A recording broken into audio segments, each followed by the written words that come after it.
exciting review of overview, not review, but overview of a whole compilation of data visualization tools.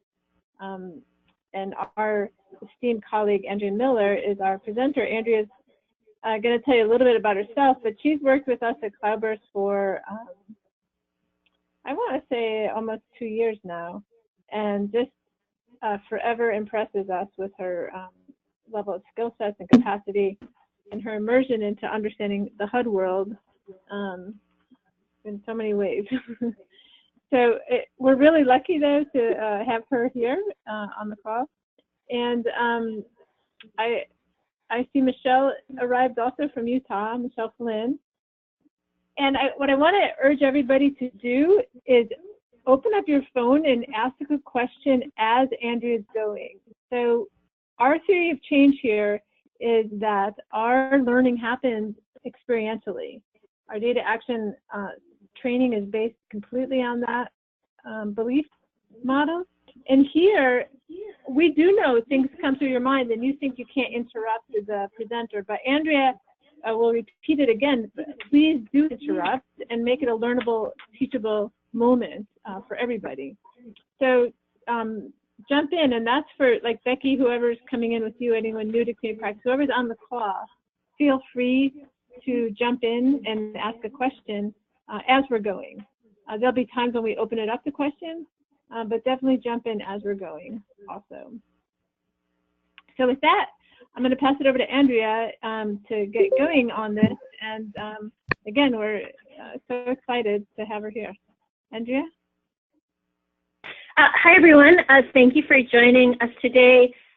I am Andrea Miller. I think I've, at this point, met or worked with most of you, like through the community of practice or other, side venues. At this point, I am a COC HMIS lead.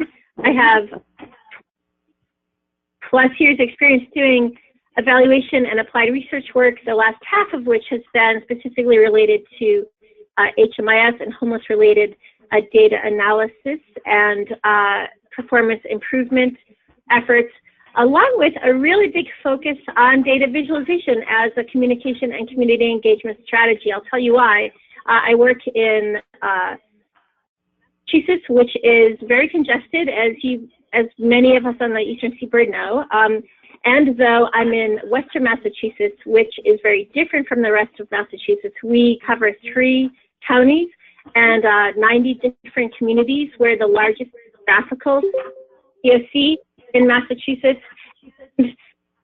We also, at the same time, have a small population, so we don't have a big HMIS budget. And part of my challenge has consistently been how to get really good, really useful, and meaningful information out to people.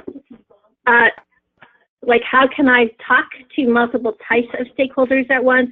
How can I provide data to my CDGB partners, my partners, while also providing that same info to, for example, students that may be looking for data related to homelessness?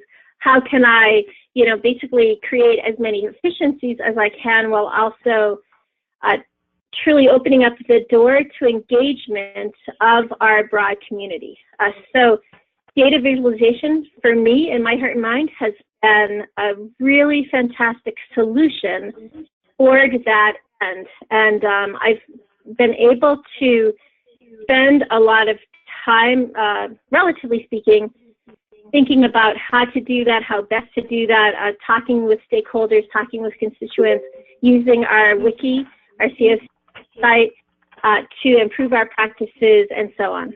So I'm really looking forward to sharing resources that have been most useful to me along the way over the last several years, and then also showing you lots of other visualizations and dashboards being published publicly by COCs across the country over the last few years. It does seem like there's a core group of, let's say, data viz enthusiasts who have been moving forward this effort to get our homeless related data and systems improvement data out there, to our communities, to engage our communities and truly,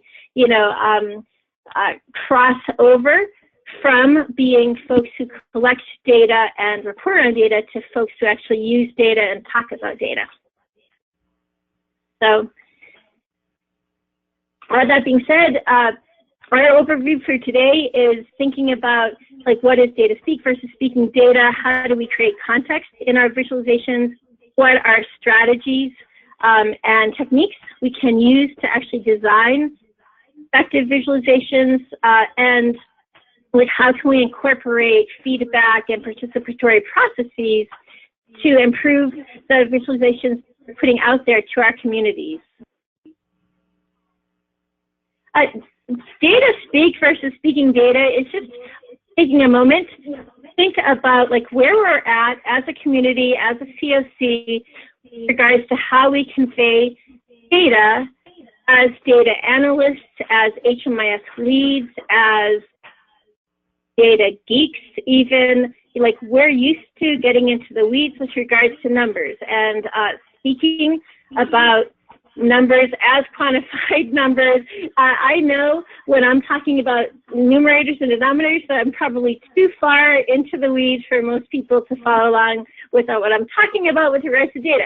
So how do we like evolve our own practices for ourselves and even our, our core group of data users from going from a data speak to speaking data, where speaking data ends up, lending structure, context, meaning, even action toward the information that we're conveying, while doing so in a way that is accessible, like to a broader audience. And I guess I'm wondering right away, like,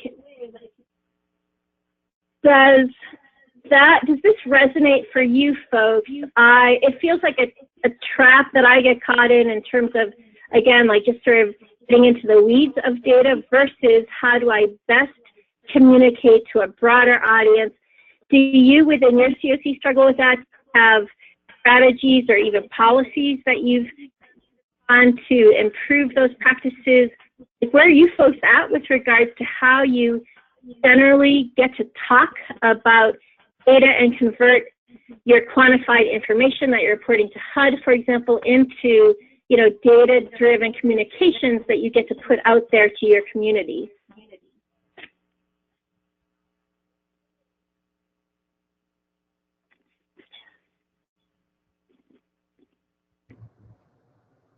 Any thoughts about that?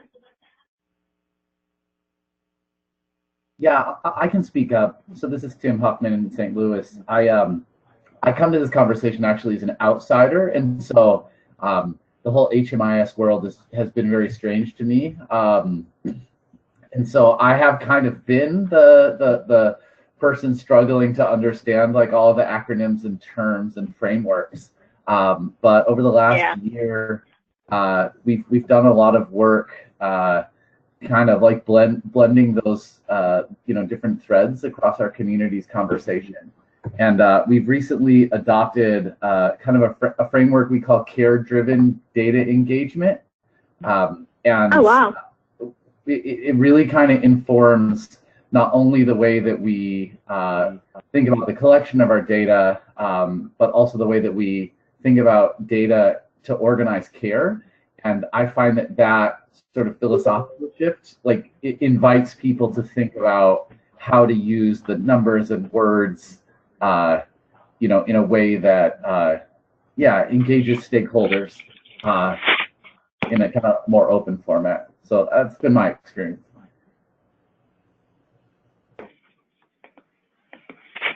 That's really neat. I love even framed it like as you said, care-driven data engagement. Yeah.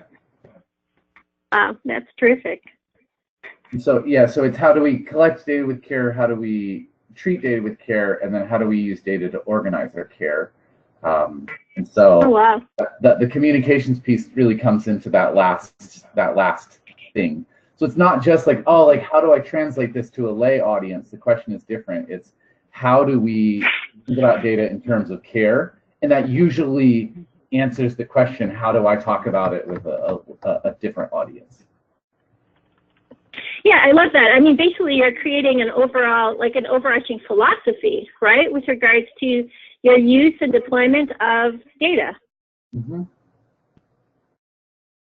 That's fantastic. Anyone else, like, are any other COCs out there who are on with me right now?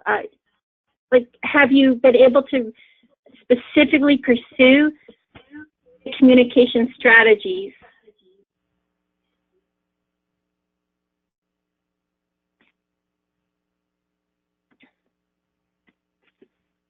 Okay, I think I'll take that as a no and go on. So let's talk a little bit about creating effective and engaging visualizations based on some rules of thumb and best practices. First, related to what we were just talking about, we need to define who our audience is. The idea is, in any given occasion with regards to communicating data, our audience may be different, right? Sometimes it's our internal stakeholders. Sometimes it's internal and external stakeholders. Sometimes it's the general public. Sometimes it's providers who have a high, level of data literacy.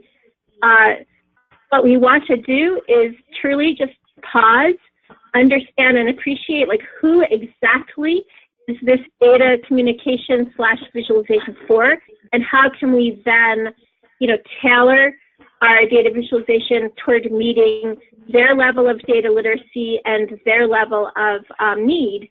It may even include, for example, media posts on a medium, whether it's a web page, a social media post, an internally distributed report. That will matter as much as who exactly the target audience is with regards to helping us to think through ahead of time what type of data viz format we should use. The slide you're seeing right now is actually an attempt to, in some ways, visualize how we want to think about our audience and how to match our audience to our data visualizations. And like on the right side, you see different types of audience members and potentially their different levels of data literacy. On the left side, you see different types of ways to visualize and publish data for your communities. And so let's take a look actually at those types of visualization presentation strategies. Specifically, we could visualize data based upon traditional analytic dashboards, often known as key performance indicator dashboards. Could also create dashboards that are downloadable as reports and or like distributable as PDFs, like through email, that sort of thing. We can use a nice technique, story points, which we'll take a look at. We can use a vertical storytelling approach called scrollytelling, where you scroll down the page. Data, we can use infographics, which you're all familiar with. And lastly, of course, we can ultimately create, actual articles and reports that embed visuals, like data-driven visualizations in effective ways. So the analytics dashboard, again, you're all familiar with this, I'm sure. It's a traditional horizontally laid out grid, which with a high emphasis on analytics. This is best reserved for internal stakeholders and even, high-level data users. So data users, data enthusiasts, folks with high levels of data literacy. The screenshot you're seeing here is the dashboard that CloudBurst has been working on with a number of communities to provide ongoing, updated info with regards to performance outcomes measures, as well as looking at those same outcomes measures at a project level, and then according to multiple subpopulation types. A downloadable dashboard is an alternate approach, which is definitely designed for a more general audience. So perhaps you want to get dashboard-like information out to your community, and you want to do that on the web, and you want them to even be able to customize their reports and print it out. A downloadable dashboard might be a nice option. I want to show you right now, actually, a sample of this. So I've been working on this particular dashboard for Rhode Island. It's annual homeless count, meaning it's based on AHAR and now LSA data. It has very clear guidance for the audience or the user, right, in terms of do this and then this and then this. It's literally enumerated 1, 2, 3, 4, 5. There's a nice labeling of key indicators, and then lots of interactivity at the household and project level, and trends over a 5-year time. But the major point here is that it can be printed out. It's designed in an 8.5 by 11 format. So one can customize this dashboard to provide the specific data that one's interested in, and then actually print that out as a PDF for one's own use or distribution to even a smaller cohort of stakeholders or data users or colleagues.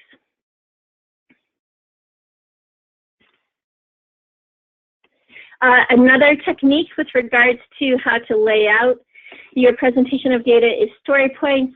This is specific to Tableau, but it's a really wonderful strategy where a navigation bar is provided at the top. There's limited amounts of text that can be incorporated into the navigation bar, but it still provides this really wonderful opportunity to, allow the user to go from, part 1 to 2 to 3 to 4 to 5 as makes sense and as you can articulate it to them. You're seeing in this screenshot story points dashboard that I created with regards to point-in-time trend data, where it's very heavy on data. Like every one of the panels, which you can see here actually, is related to numerical, like line trend data year to year. And so by guiding people through like each particular subgroup and then providing lots of annotation on screen, it feels like there's a nice opportunity to truly allow folks to understand not just where we're at in terms of our point in time count, but also like why we are where we're at. Storytelling is another approach that I mentioned. Again, let's take a look at an example of that. A storytelling approach is it's creating visualizations adjacent to very guided text, right? So the example we're seeing right here has some mapping and an intro with regards to the text. It's immediately customizable in terms of choosing a geographical location to drill down on, and once doing so, all subsequent visualizations will change accordingly. The reader then, progresses through each one of the panels, and they're brief, and so, understandable and easy to digest. And there are still opportunities for interaction, for example, with regards to demographics. The user can quickly toggle between race, ethnicity, gender. And then finally, at the end, again, there's a trend line with regards to 5 years worth of data and some annotation. And it closes out actually with some additional data reporting that's available to the user if that's what they're needing and wanting. So they can sort of gain the level of access to data-related information that they prefer. Infographics you'll know about here right now are some terrific tools, and their links to these tools, Pictochart, Canva, Infogram, all provide fantastic free / no-cost, low-cost options to be able to create broad-based, general public type of data visualizations and infographics. And then lastly, there's the data storytelling approach, which is, when we are truly actually going to set about writing an article or writing a web post, but still want to embed nice, digestible, important, data-driven graphs and charts. An example I've showed here I really like because it is actually very simple and yet very powerful. It came out, a few months ago from the Policy Prison Initiative related to homelessness and incarceration. And you see on my screen here that they are writing a blog article, a web article, and though have nicely embedded multiple graphs and charts along the way. They stick with a particular palette, so it lends toward the understanding of the visualization that's being presented. They embed tables right into the text. Now, a lot of readers might not actually pause and look at the tables, but for readers who want that level of info, it's available to them. And what I really love too, I'm going to scroll down toward the end here, because right within the article, they've included the shaded appendix, which first consists of basically a data dictionary, right? They're saying, here's a term we used, this is what it means, this is its definition, and this is even its underlying methodology, in which case they're talking about, HUD required definitional criteria, so they go through homelessness, sheltered homelessness, so on and so on. It's really a nice technique. They continue on with expanded tabulated data. Again, most readers may not want or need that level of detail, but it's just a really nice way that they've integrated the needs of different types of readers and users and their different literacy levels within a publicly posted, web page and report.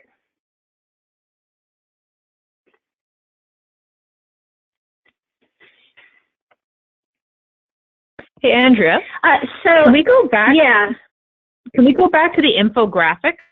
Because I'm curious if anyone has experience using the infographics and the 3 different ones that you presented, the PictoChart, Canva, and Infogram. If anyone has any feedback on which of those is easiest to use and which of those and how they've used it in the past.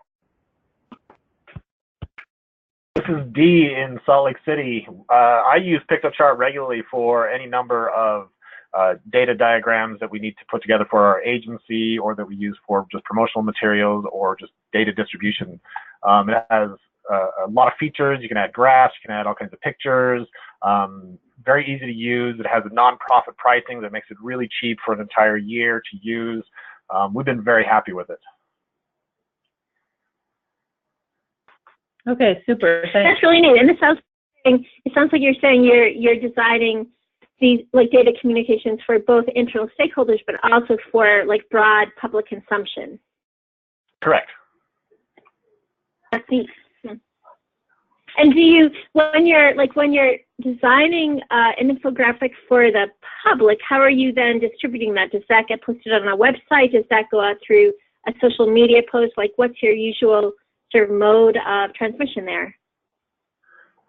We haven't used too many of them on our website or social media yet. We do more smaller data pieces for that kind of thing instead of larger data dumps for those quick messages. We use them more for printables that we're using at stakeholder meetings and just handouts that we use to various presentations that we'll do. Oh, right. Yeah. I'm sure there's a lot more capacity within the functionality of PictoChart to do more web-based, longer form, what you would expect to be an infographic to look like on a website, and I just haven't touched that much yet. Yeah, there's a lot to do.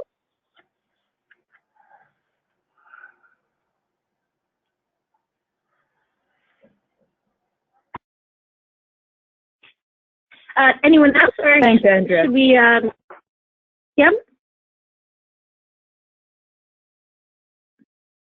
Yeah, I think probably move on, but that was interesting to hear that feedback.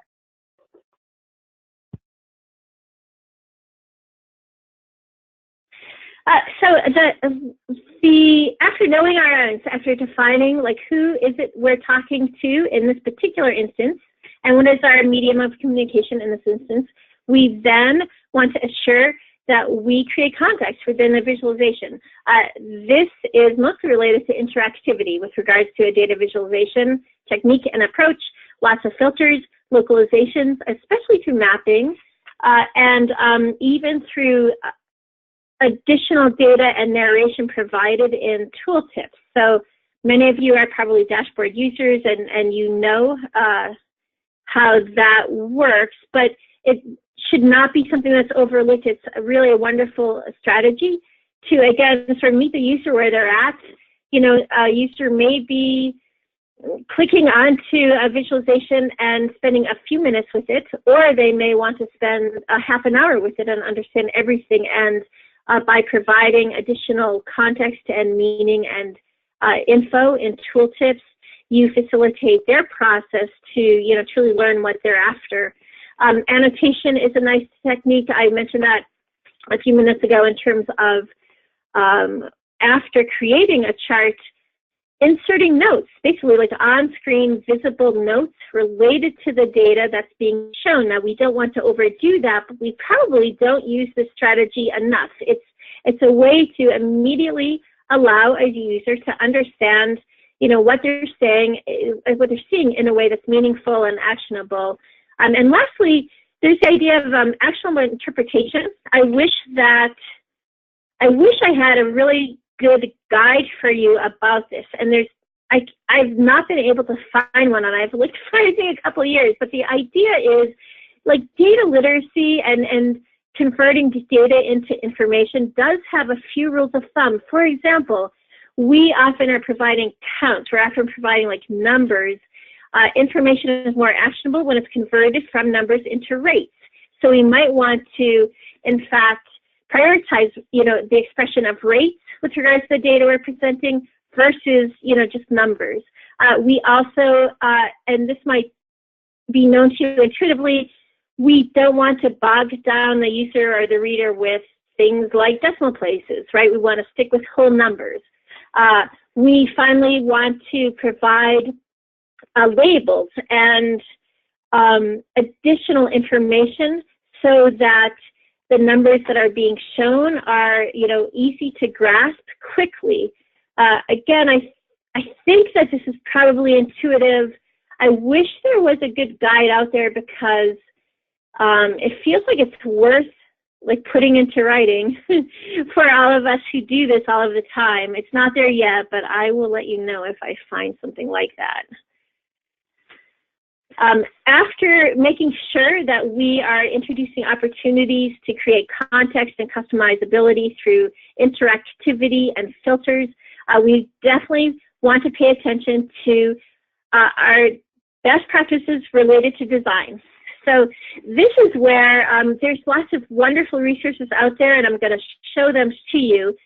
Right now, we're not going to take much time to actually, you know, talk through what each one of these best practices consist of, but just know that like when you're setting out to create a really fun and engaging visualization, like have these things in mind, have these general archetypes or heuristics in mind, like as you set out to create your viz or do your mock-up, and maybe even look back at these resources and click around if it's stuff that can help you as you're creating your public visualization. So it starts with layout, like how do we best lay out our viz? How do we choose our palette? How do we know which chart to use when?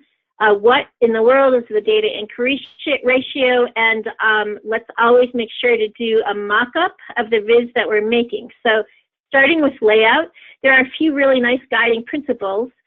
There's the idea of a golden ratio. It's a mathematical formula, but it actually pertains to a really nice rule of thumb in terms of how we lay out a dashboard design. If we're wanting to create a visualization that has all sorts of elements to it, it then is related to the F pattern. So let's take a look at those. The golden ratio is what you're seeing right now in this slide. This is a little bit of an abstract expression of it. Here is a more design-based approach to it. So what the golden ratio says is that years worth of research and experience related to layout indicates that people understand best information that's being presented to them when it's laid out like this. So you see this large box here that's labeled 8. people's eyes land first here. They then go over to this right-hand side and down to the right bottom corner and over to number 2. And then lastly, information embedded in this very sort of inner core is going to be in some ways the last info that's understood or digested or even sort of perceived. Now, we might not actually have the time or opportunity to create visualizations that follow along exactly with this type of layout, or maybe there are even times when it's just not is what is advisable with regards to the data that we're presenting. But again, I think as a general strategy, a general heuristic, it's a really nice thing to keep in mind. It's related to the idea of an F pattern. So studies of perception and cognition regarding dashboard layouts indicate that folks actually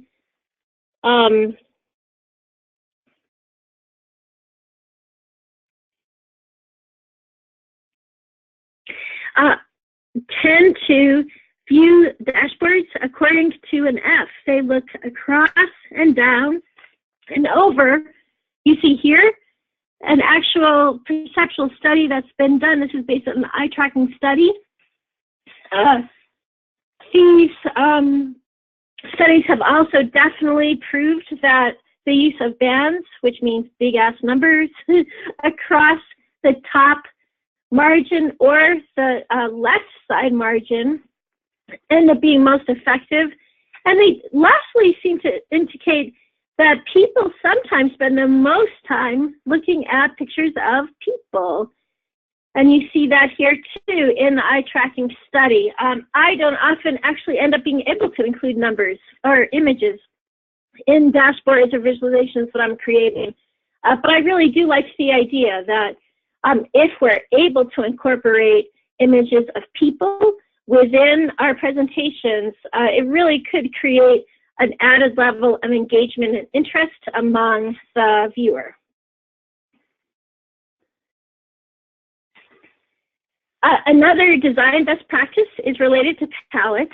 So again, just something to keep in mind along the way. Like the colors that you're using have multiple levels of meaning and multiple levels of importance and can truly, change your visualization from something that is somewhat accessible to something that's really meaningful.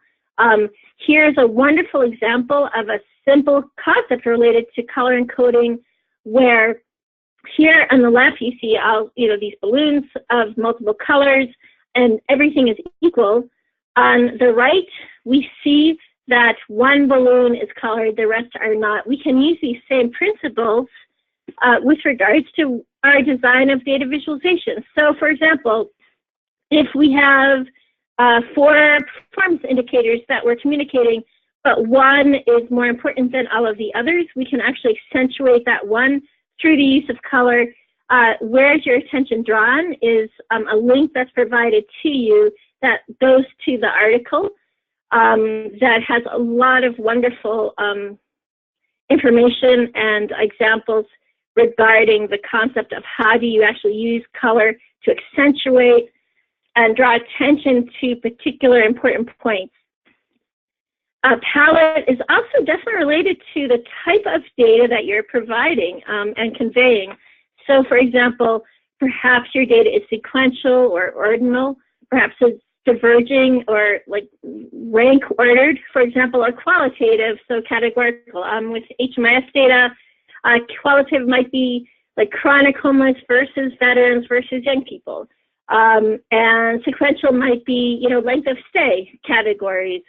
And the idea here is there are nice ways to use color to facilitate the reader or the user's understanding of the data that they're seeing, based upon the type of data that is being conveyed.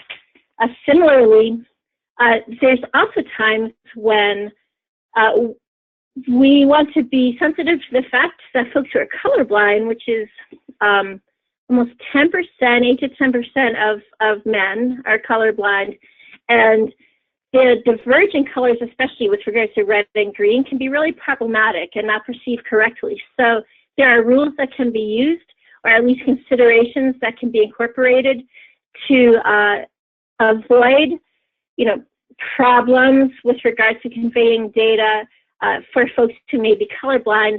The link I provided to you here, Color Brewer, is a very simple tool which has all sorts of robust implications. I'll show you that actually.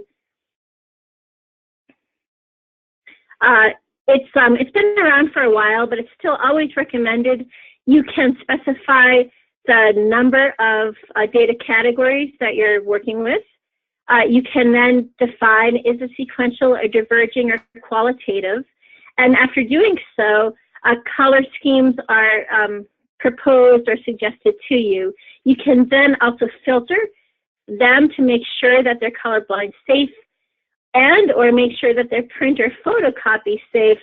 I feel like that's not quite as applicable now as it used to be, but there really may be times when, for example, you're printing something out, or your providers, don't have color printers, and you want to just add that assurance to their understanding of the communication that you're providing. So you can use this tool to do that. You can also then, of course, download it as text data so that you have it on hand to assist you as you're creating your visualizations.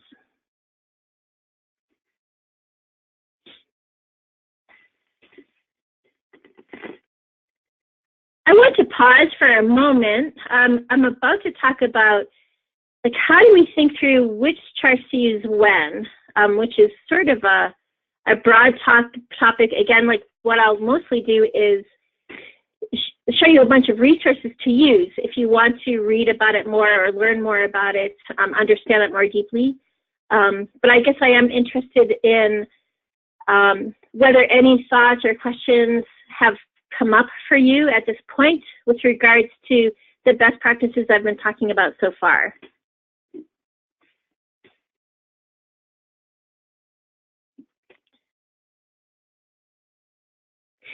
Folks, okay, so let me take a half step back actually and ask, of you all, so we heard from Utah that they are using data viz through infographics.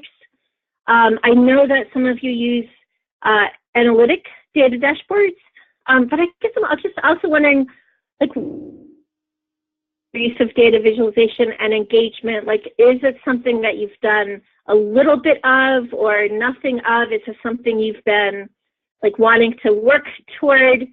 Where are folks at with regards to sort of the general goal or even desirability of using data visualization for a broad communication strategy?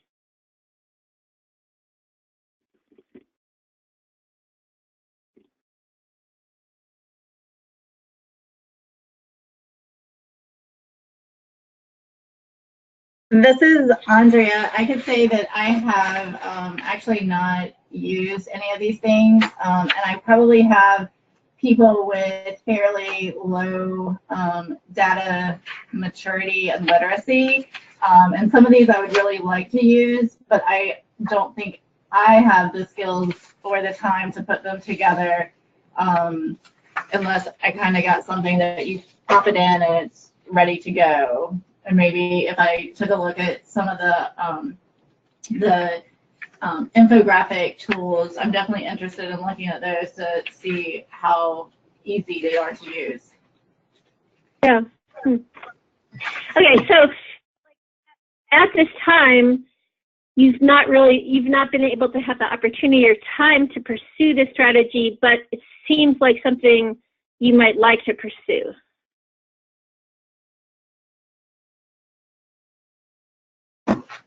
Yes, that's correct. Is that where other folks are at?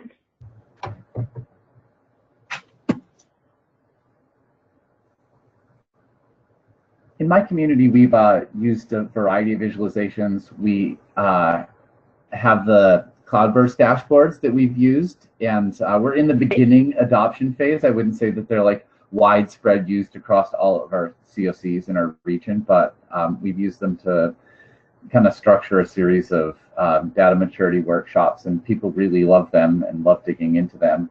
But we've also been doing this engagement with, we're basically creating like a regional commission on homelessness that cuts across 5 different COCs. And as part of that, we've been bringing in non-human service agency stakeholders, like folks from universities and hospitals and housing authorities and emergency responders. And so part of onboarding those folks into the commission has involved thinking about how to visualize. And yeah, mostly that's just been, you know, in PowerPoint, so nothing particularly fancy. But yeah, thinking through how to talk about regions, how to talk about people, how to get a sense of scale and ratio. And then just helping people think through like the different categories, right? What's unsheltered versus sheltered homeless, you know, like what are the subpopulations we're most attentive to. But yeah, it's been good.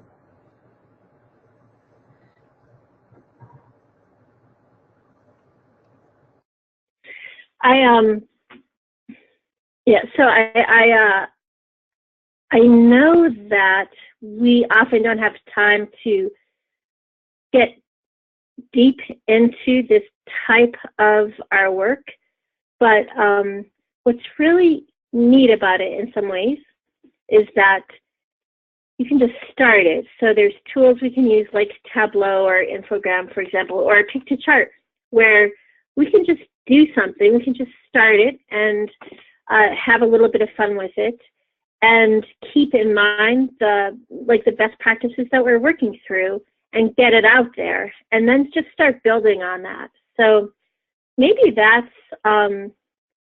that might be the biggest principle of all, is that we can, you know, just start building something, starting off like slow and low key, and then just building upon it. And so data viz tools allow for that type of you know, accretion, right, where we create a basic infrastructure and then just start improving it.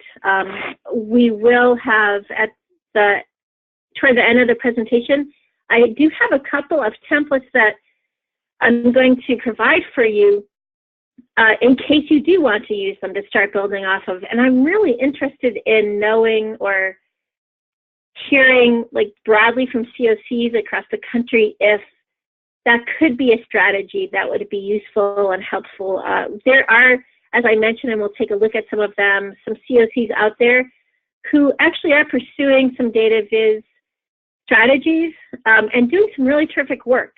And they're really enthusiastic. And I feel like we could probably all get together and we could probably like create a portal where any COC, all of you, for example, could go and you could basically choose a template for the particular data issue that you have in mind, download that template, plug in your own data, and be good to go. So I'd love to take a couple more minutes, like toward the end of our session today, to talk about that. But thanks for the feedback that you provided. I do want to not walk through, but just sort of talk about chart choice, like which charts do we use when? Like, so we've defined who our audience is. We've, you know, determined or sort of decided upon a basic presentation style and medium with regards to our data viz and data communication. We have tried to keep in mind a few best practices regarding, you know, color and fonts and that sort of thing. And then we want to actually start thinking about the data that we're presenting. There's some really interesting best practices regarding that. They can relate to what type of data are we presenting. Is it chronological data or not? Is it comparative or not? Is it, you know, GIS-based data or not? There are some, you know, broad rules of thumb. For example, a time series data often requires or wants a line chart. So if we're looking at trends over time, our best way to do that is through a line graph. If we're thinking about parts to whole, we want to use a pie or a donut chart, and so on. So, and progress tracking, this is an interesting one. We don't use this enough, I think, when we're thinking about, like, are we meeting our goals? Like, what was our target and where are we actually at? The best chart there is a bullet chart. They're fairly simple to use and make, but we don't tend to use them, again, like I said, as much as we should. But really my broader point is this.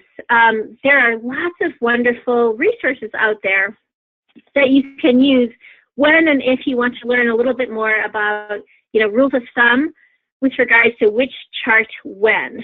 So interestingly, this first resource, Plotting the Course Through Charted Waters, is definitely my most favorite resource of the past year. And when I just clicked on it right before this presentation, and the website seems not to be there. So this resource seems to not be available immediately, and I will exclude it from our final version of the PowerPoint. But let me show you a few of these other resources because they're really fantastic. Again, I know that we don't have lots of time to look through them or read them, but they also don't take a lot of time to start to get a feel for what they're offering. So here is first an interactive chart chooser from Depict Data Studio. This is from Anne Emery. She's been an active prominent member of the American Evaluation Association for a long time. She specializes in data viz. You see here that you can first, sort of categorize for yourself what type of data you want to describe. For example, I clicked on parse to whole prior to now. And then the charts and graph strategies that will best depict that particular type of data are presented to you. So here's progress towards goals. For example, we were just talking about that in terms of bullet charts. And we see that she has provided us with target lines on charts, overlapping bars. Here's a sort of bullet chart. If you click on any one of these, you're then actually taken to a page that gives you lots of additional info about that particular type of chart. So we see with the overlapping bars, there's a little bit of info that she has provided. That's interesting because earlier today, I clicked on part to whole and then pies and donuts, because pie charts, you might know, are pie charts are, rejected by the broad data viz community based upon lots of years now of perception and cognition, research, which seems to indicate that pie charts are hardly ever adequately understood by the viewer unless we keep the categories down to, 3 or 4. So you click on pie charts here, and she actually provides a lot of information about, like, when are pie charts okay, when are they not okay. The nice idea is just that, you can take a quick glance at what might your best chart strategy be, depending upon the data that you have on hand. Juice Analytics does the same thing. It's older school. It's based on Excel-based charts.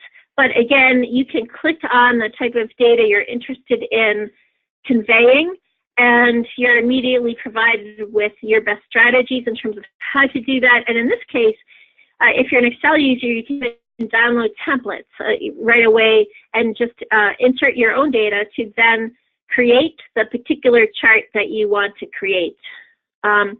Another resource here is from this site called From Data to Viz. I actually really love this resource too. There's all sorts of wonderful info at this site. So first, there is a chart chooser tool, which you see up here. Same sort of concept, right? As we're seeing, all of these charts are possible charts you might want to use. You can categorize what you want to do.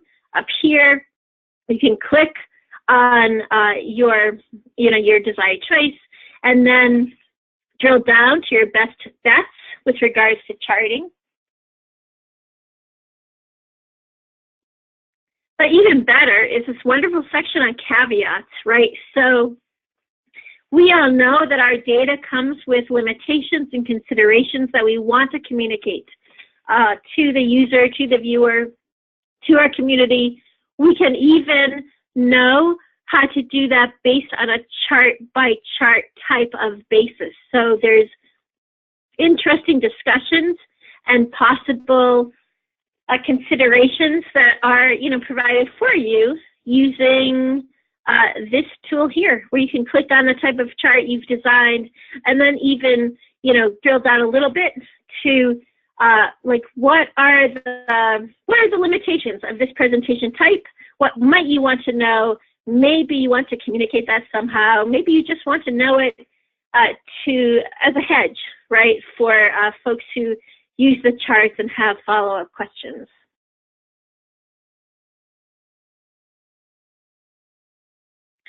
So the last thing that I wanted to share with you regarding which chart when is the idea that once we've created a chart, we do want to be simple. Maybe that sounds intuitive.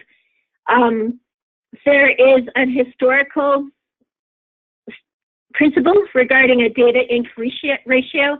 It was first expressed and articulated by Edward Tufte, who you may know is one of the sort of forefathers of data visualization.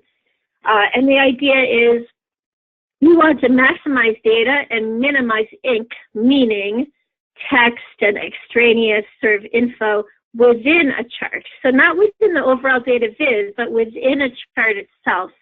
And there's this wonderful example provided by an outfit who says, whose claim is data looks better may provide info with regards to how do you truly go through this process of removing to improve, meaning minimizing ink and maximizing data. Here's a before shot. It looks like a very old school Excel graph, right? Here's an after shot. And I'll show you how this actually looks quickly. It's very striking. So here's our before. And then what you see here in this presentation is just a methodical removal of all sorts of heavy ink strategies, right? Borders and text, excessive labeling, excessive ink in terms of the thickness of borders, grid lines, of course, three-dimensional shading. All of this is being taken away. And as it's taken away, what you see happening is that an emphasis and an easy understanding of the data itself emerges, right? So you get to about here, and even this, they simplify further, but you're seeing here that, there's a simplified approach to presenting the data so that the reader immediately knows what's being said. Attention is immediately being drawn according to the color that's being used, and labeling is being made more direct for, again, easier understanding, and end result is just a visualization that can be known like at first sight, right? You see it, you understand it, it doesn't need to be paused over, or it doesn't interfere with your ability to digest what's being presented.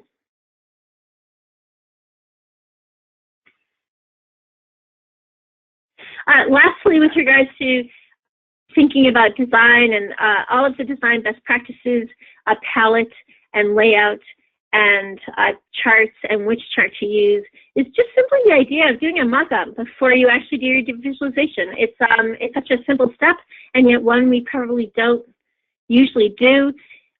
It allows you the opportunity to think through what are my main communication points, like what am I mostly trying to convey, and then even start laying out for yourself, well, what are the charts I think I want to use? And then that leads to how do I need to lay out the data. It just ends up being almost invaluable with regards to facilitating the process of creating nice visualizations and doing so efficiently.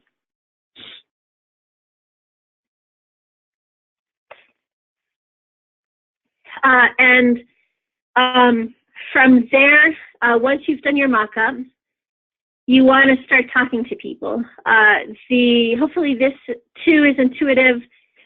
There can be participatory approaches that are incorporated. I've worked with someone out in Washington who has a group that gets together to actually think about not just what data are they reporting upon, but how are they reporting upon it through visualizations, and what about those visualizations work versus not.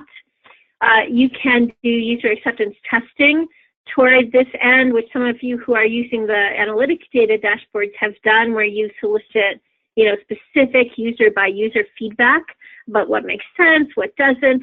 Again, it's formative in that it's going to help you create your final, product prior to publishing to the wider world. You can do informal A/B testing, meaning you can, create a couple different approaches of presenting the data and send it out to a predetermined group just to get some feedback from them about what they prefer. And lastly, you can use web analytics. You could start doing up some visualizations and send them out there to the world, publish them on web pages, and then just see what happens in terms of how many page views does it get. Are there some visualizations that get more page views than others?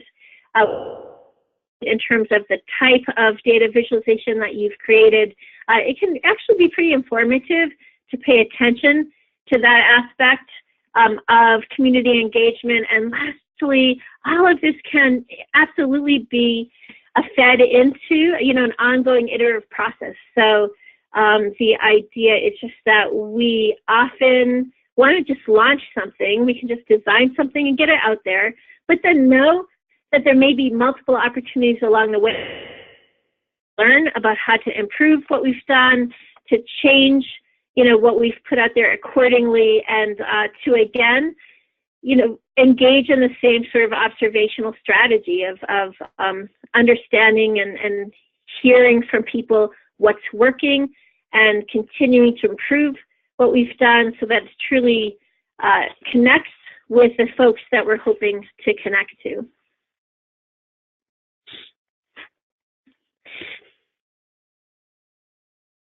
A bunch of data visualizations that other communities have published over the last couple of years.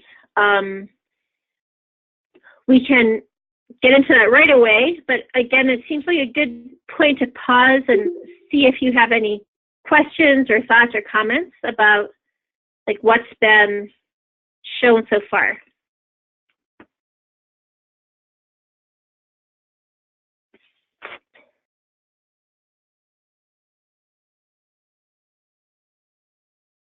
I have a question. Yep. Do you have any experience with how do I say this? How you spatialize in the actual world data visualization? So one of the things that my community is talking through is how the space that you put a data visualization in changes the kinds of conversations that are possible around it. So, if you stand at the front of a room with everybody in classroom style seats and project something up on the board, that creates the conditions for some kind of conversations, as opposed to if you had data visualizations at the center of 10 different tables that people could walk around and look at it and interact and discuss. So I guess I was wondering if you had, one, ever thought about that, and two, if you'd seen communities spatialize it in particularly effective ways for different kinds of stakeholder engagement or decision-making practices. Does that make sense? It does. It's a fantastic question. I personally have not yet had direct experience with that.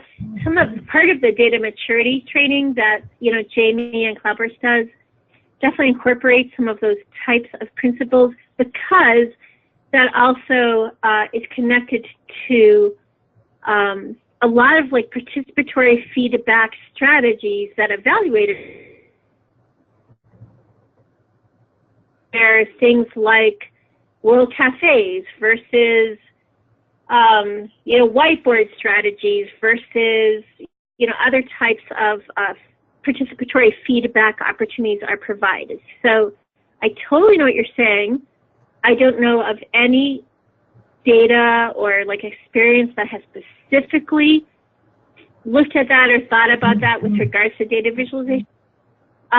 There is this team of folks that are in Canada who have been doing something that they call data parties for a long time, and they've developed lots of wonderful interactive feedback / participatory approaches. I could include that resource in this PowerPoint as maybe a resource that you could pursue. They at this point have they've been doing trainings about this for a bunch of years now.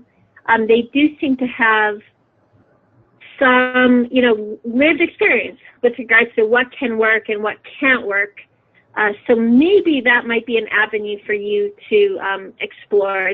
What they do is really fun. It's a really fun way of thinking through what we do with regards to our data and what our hopes are with regards to getting it out there, and how to, again, truly use participatory strategies to maximize what's happening in the type of audience that you're describing.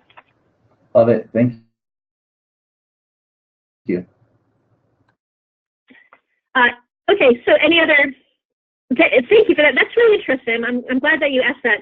Any other questions, or should we just go ahead and start looking at some HMIS data visualizations? Okay, so why don't I do that? We took a look earlier at the HMIS analytics dashboard that Cloudburst has been working on with a bunch of communities, some of whom are you. I wanted to show you some additional types of published system performance dashboards. The first I'll show you is Snohomish County. They've done a really wonderful job at creating a localized system performance dashboard where they use lots of participatory strategies along the way to develop and refine system performance measures they were reporting upon. They were definitely starting from the place of HUD's system performance measures, but then they were revising those measures based upon what their local community truly needed and wanted with regards to how to track its efforts to end homelessness. So you're seeing right now on screen their current dashboard visualization, and you see at top here that activity in terms of selecting a population type and a project type, right? Emergency shelter, street outreach, and so on. You see that there is a uniform use of color here, and some really nice, on the left-hand side, we see some bullet charts to track, actual outcomes versus targeted outcomes. And then there's some trend data to the right, a three-year trend approach.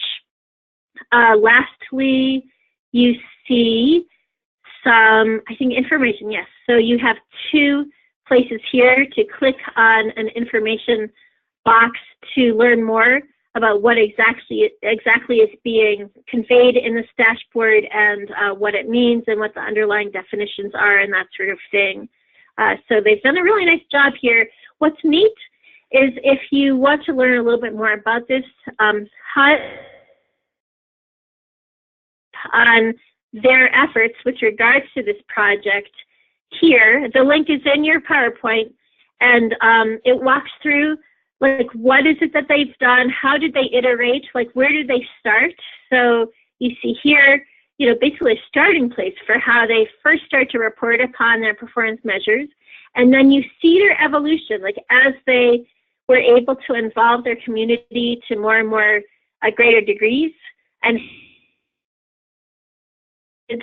you get to meet their team. You get to hear about how their team, allowed this project to work versus not. You get to then also even understand how it's all couched within, HUD requirements and expectations with regards to system performance measures. So again, it's a nice case example of what a community did to launch a visualized system dashboard that's sensitive to local needs while including lots of participation. And again, I've coupled that in the PowerPoint with the actual current dashboard. Another nice example of a local dashboard is the All Chicago dashboard. They have included lots of data here. They are updating it regularly, as far as I can tell, based on just simply updates of the data. So I think they pull their data from HMIS, they then refresh the data in Tableau. They seem to do that every week according to the notes that are provided here. They've used story points. So you see here the navigation bar where, you know, again, like the user or the reader can walk through the various sort of pieces of the system performance and dashboard to end homelessness that they're providing. And the landing page is a very general key, you know, KPI dashboard with big ass numbers and lots of tulips. So you see that as I hover over any one of these tiles, I'm getting lots of additional information about both the underlying numbers and then also the definition of the measure that is being presented to me. And as you walk through the dashboard, you can access, you know, greater and greater levels of specificity and granularity related to a bunch of different types of measures. For example, permanent housing outcomes. I would do that right now, but because I've been logged onto this site for a long time, it would have to refresh itself, and it would take a few minutes. So hopefully you'll have the chance to click back on this. The link is in the PowerPoint, and you could take a look at what they've done here. It's a nice way to use story points to create a really compelling, broadly based visualization / dashboard for not just internal stakeholders, but also external stakeholders. And lastly, with regards to system performance measures, here's a really nice, really general dashboard / PDF. So this visualization has been created so that it's downloadable. It was based on HUD's data that they have now published for the last 2 years with regards to system performance measures for all COCs. And there's so you can first immediately like search for your particular COC. You have a couple of additional choices with regards to what you're seeing or not seeing. This right here has 2 years worth of data, and I think this has been updated now to include 3 years worth of data, but it's not yet publicly posted. And you see that it's based on the concept of rare and brief and non-recurring. So that is then how the system's measures are actually categorized. Within each, these are bullet charts that are being used. So where was the measure for the COC now, and where was it last time? You can, like any COC out there, can log on to this particular Tableau public site and look for your own COC and download that and customize that and even distribute that if it's you know, worthwhile for you. There's some nice basic description of what's being covered in this, you know, table basically, and what the abbreviations are. So a very economical approach to system performance measures, but a nice job overall in terms of, you know, some basic info and a real basic layout that lets a general user understand what they're saying fairly quickly.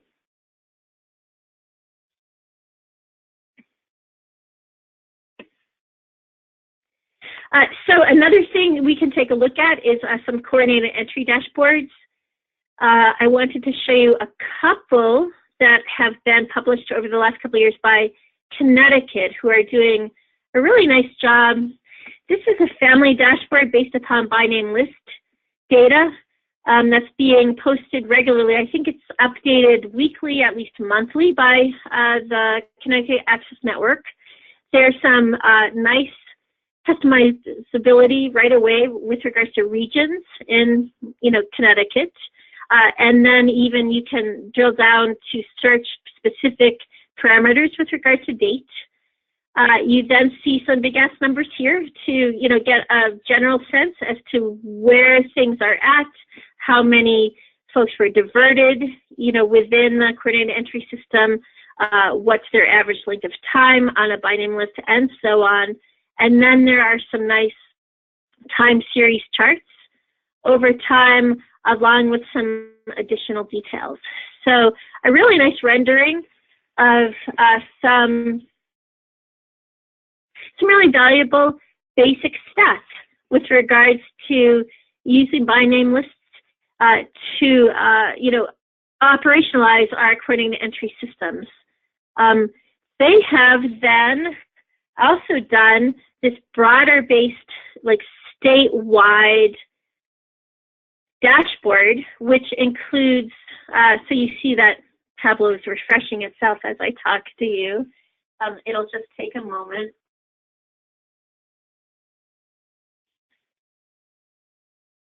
So while that's refreshing, let's take a look at Durham. So Durham, North Carolina has done a few different dashboards related to their coordinated entry. This is a dashboard related to their actual VI SPDAT scores. Fairly effective use here of color, right? And that too then just went away. There it is back. Lots of elements here, but they're very nicely bordered. So it's fairly, you can navigate this dashboard very nicely. There's some context and info of about what is this data and where did it come from. There's lots of info provided in tooltips. And although there's not lots of filters beyond date, again, there's just lots of ways to be able to use both highlighting and just basic navigational processes to truly get at a lot of different types of data related to the VI SPDAT. This is probably a stakeholder dashboard rather than a general public dashboard, right? But I do love the way that shading and borders and headers and subheaders have been used to create a highly readable, highly digestible presentation of VI SPDAT data. So we can take a look back at the Connecticut dashboard related to, okay, so here's their coordinated entry data. It's just going to refresh. You see here that, again, this is actually a broad statewide view of multiple different types of measures by project type and so on.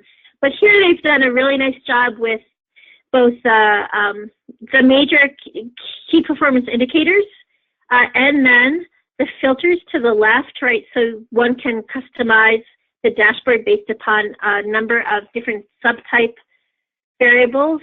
And there's lots of, again, info provided, tooltips.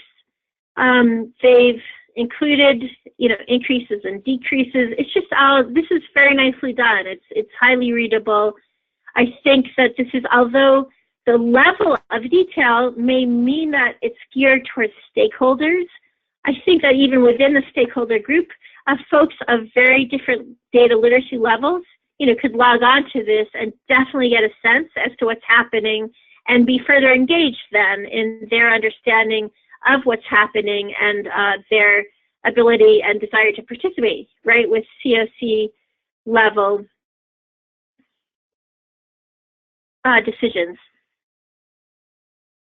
So lastly, I wanted to take a look at a couple of point in time count visualizations. Los Angeles is our biggest COC in the country. They have a really deep and wide HMIS staff, so they get to do lots of neat things.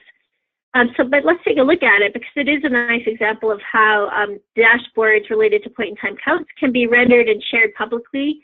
And then I wanted to show you a point in time count dashboard that's been created using national data, similar to the system performance measure national data, which is available to you if you want it. So let me just take a quick look at these to then also have time to ask you if you want the point in time count template.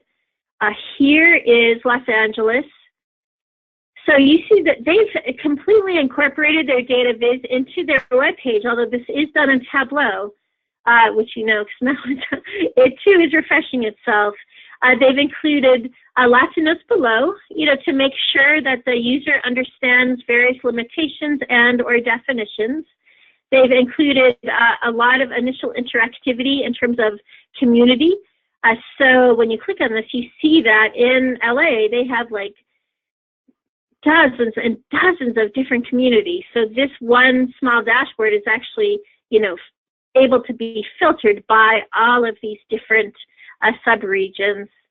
And you can select by year. So you would select your community and year, and then these numbers here, the total count, unsheltered, sheltered, will change accordingly. There's some additional information provided about unsheltered persons versus sheltered persons, and then some additional comparative information provided. Lastly, of course, they've provided these nice census level, like census tract level maps.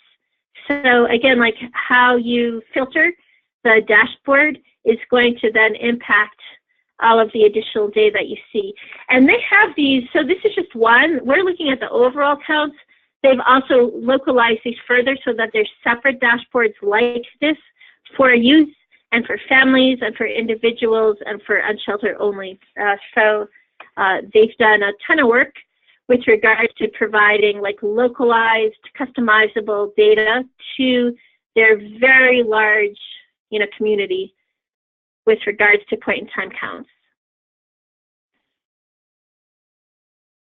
Lastly, I wanted to show you a 5-year trend point-in-time count dashboard that I did actually using national data. So this is for my COC, but I have, this lives in an Excel workbook as you see it here, and also as a Tableau public post.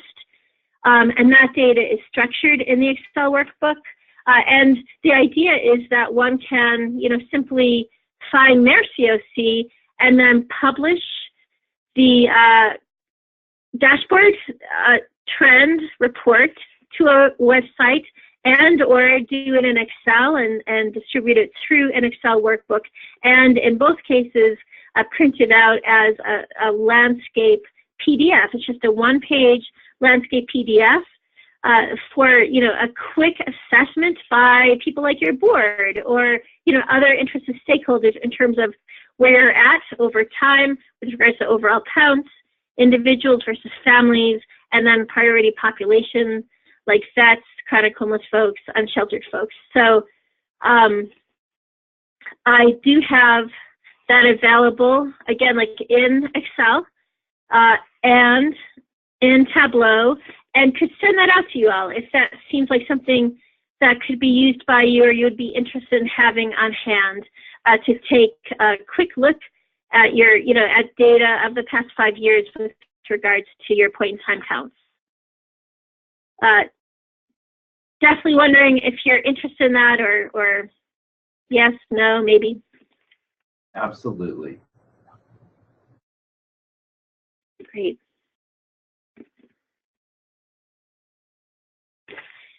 So that is what I wanted to be able to both talk to you about today and show you. Again, like there's lots of resources. They're all embedded within the PowerPoint through links. There may be times when you get, you know, you get to look back at it and click around and use some of these resources and improve and or like expand upon your data viz practices. I'm wondering, I guess, finally, if there are, of course, any other like questions or thoughts that you have, and or what you might wish for with regards to data viz. That kind of sounds silly.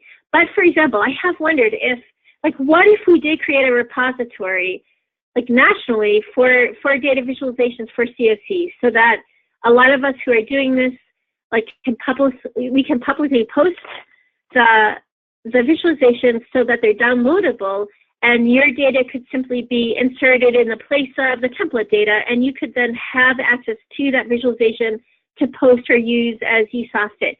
I feel like a lot of us who are doing this right now with regards to really spending some time on data viz, again, are like really really enthusiastic, really committed to the idea of using it as a strategy to engage our communities, and really would welcome, I think in many cases, you know, the expanded use of these strategies by other COCs. So I don't know, like, what do you think about that? And, or again, like, are there any other thoughts or questions or comments that have emerged for you while I've been, like, showing you all of these different COC-related data viz sites?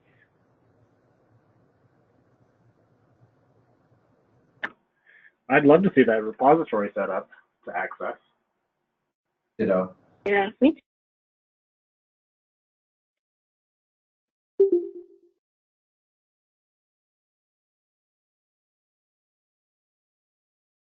I agree. Okay, so if there are, I guess if there are no further thoughts right now, then Rachel, maybe you can just take us out with regards to the next COP session.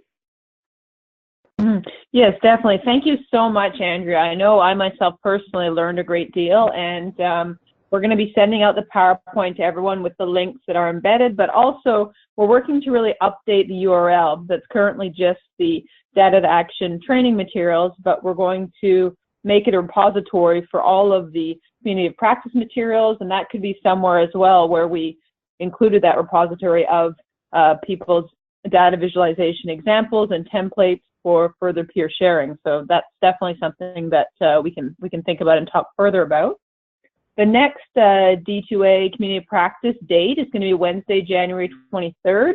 And the topic is still to be determined, but it definitely will involve going through our new and improved website. And while we still have some people here on the call, are there any recommendations or suggestions for topics that you would like to see next year? Because we are hoping to continue this community of practice for another 8 months into 2019. I think we've just approved or nearly approved the funding for that, so we're really excited and open to ideas for the direction that you guys want to see it evolve. So any thoughts in the last few minutes on that?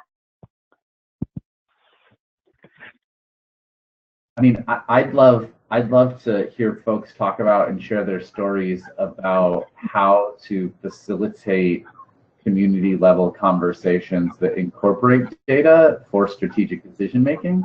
I know that that's definitely part of Jamie's like overall model, and it informs her thinking, but yeah, I think that would be a neat topic. Okay, excellent. No, that would that's definitely something that we can do. Hey, Rachel, this is Margot from Richmond. I would love to see like any tools that can be used to model system changes. So as we're thinking about like, well, this shelter is thinking about adding 20 beds, and this one's taking away 15. What's the impact going to be on our system? I think something like that would be really helpful. Huh. Mm-hmm. Yeah. Second. Okay. Super. Super. Maybe, Margot, if you could do me a favor and just jot down some notes on the specific system tools you'd be interested in that we can pass on to Jamie and Andrea and Sarah for development. That would be really helpful. Okay, cool. Super. Thank you. You're welcome. Anybody else? What about you, Andrea? What would you like to see, or from your big tool chest of presentations, what are some things you have up your sleeve still? I would, so Jamie and I were talking about this actually. We are all in the final hours of our LSA submission.